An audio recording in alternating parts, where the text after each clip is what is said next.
What's going on, everyone? So I decided to make a video today to talk about two trades that I'm going to put on with I chose Ford and General Motors after originally considering NIO, which is the ticker is NIO, which is the Tesla of China.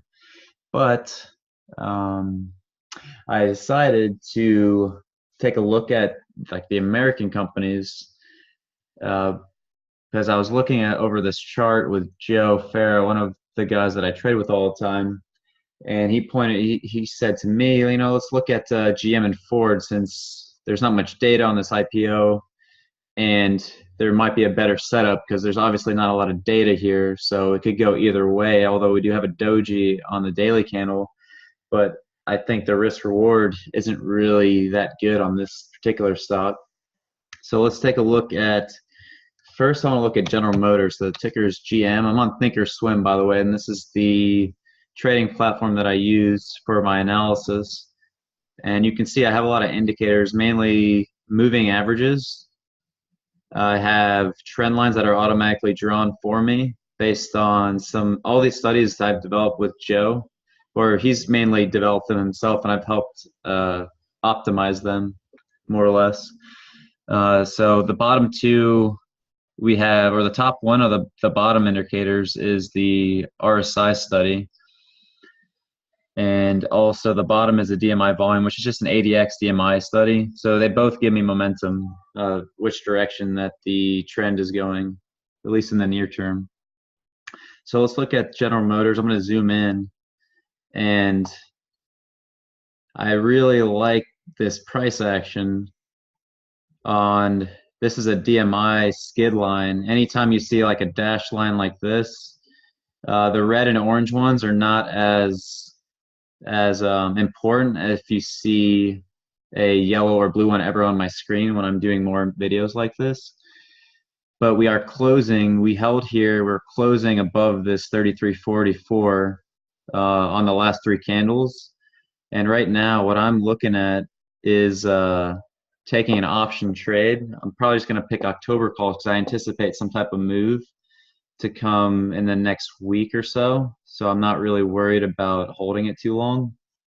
And so right now, I think the high, I can probably zoom in more, the high of this candle is 34. And I really think I want to see the price to break above 34. And you could say I have a midpoint of this channel. More or less, that's what's going to keep the selling pressure right there. So I want to see it break above that. So really my entry is at 34 and 5 cents. And I'll probably just put a stop maybe 10, 15 cents below these candles because I think, let me see the low, 33.28. It's 1 penny away from a tweezer bottom. So there's buying in that area, meaning if you have lows, back-to-back candles and the lows are almost the same, that means the bulls are holding that low and a U-turn is potentially about to happen, especially if we look in this area. It was previously pushed down there and then we bounced again, we're holding there. So I don't know if I can show on the 15-minute, I use 39-minute and 78-minute, we're also squeezing as well, and that my indicators are showing that the positive momentum is picking up, so which is why I want to buy calls here. So I think I decided to pick, yeah, I have it down here, a $33 call option for October. And the reason why I picked 33, I like that there's a lot of open interest. There's some volume happening here. It's a little bit in the money. I don't want to go any further deeper in the money because you can see the volume and the open interest becomes much less. So there's going to be some serious issues with slippage, or I won't be able to enter or exit a position when I want to. So I usually like to pick options that have a lot of open interest and the volume is pretty active, at least over 100 contracts. So I can get a limit order in there and get in and out as I need to. But what I'm going to do is I actually have this option calculator that I created. I know it's pretty nerdy, but this thing is pretty damn accurate. So this is my setup. I actually want to do 35, 4.05, 5 cents, and I put a stop at 33.20. So it gives me my target, which if we go back to the chart, my target would be in this area. Let me just put a box, at least that skid line. If we can clear this area, I'll probably take some off here if it gets up here. But the real target is at the top of this channel by the 50-day SMA. You can see how we've got up here. We rejected it. We didn't actually touch the 50.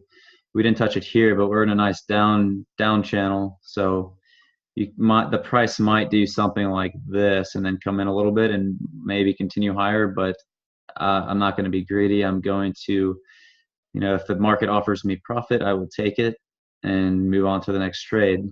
So that's where I'm going to look to take profit, and it kind of coincides with where my 2-to-1 risk reward ratio is, which is 35.75.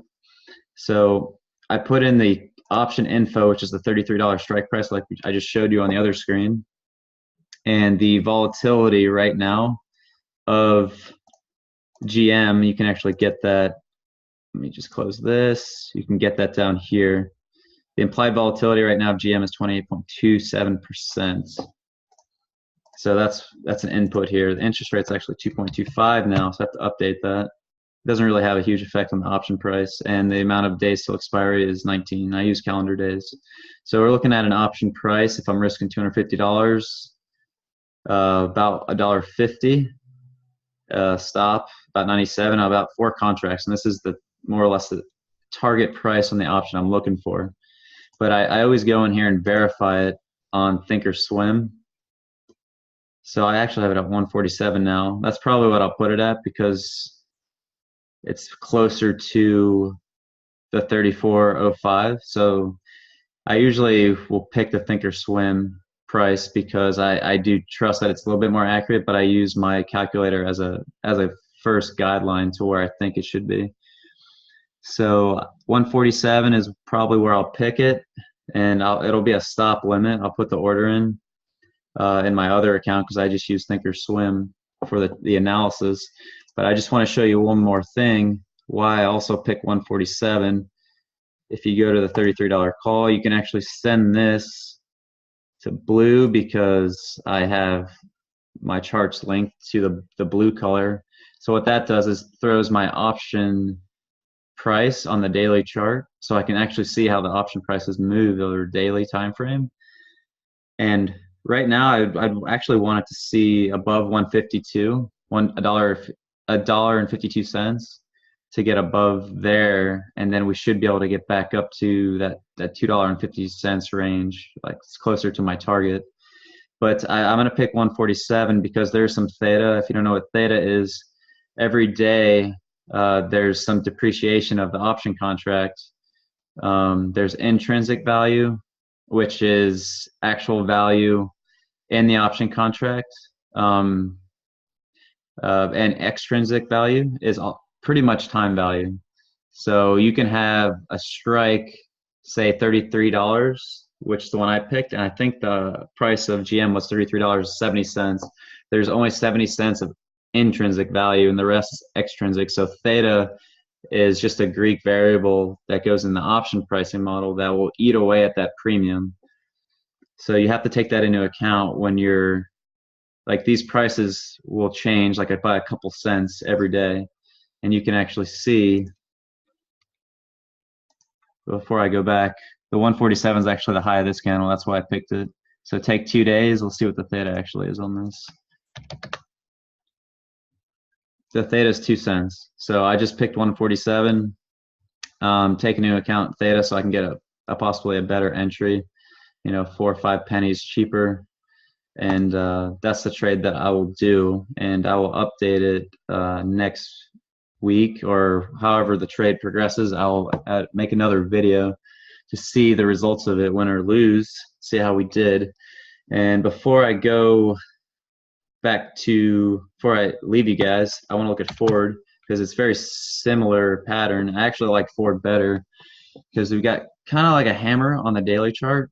We We've got a long lower wick. That means there's a lot of buying. You can see there's a channel, and we bounced off of it. So this might actually be a better trade. But I think they both will more or less move in sync. They have the same pattern. And you can also take this trade if you'd like. But I'm going to do the GM one. If I was going to do Ford, I was actually looking at the $9.50 calls for October. They're 10 cents now. Where are you? Right here.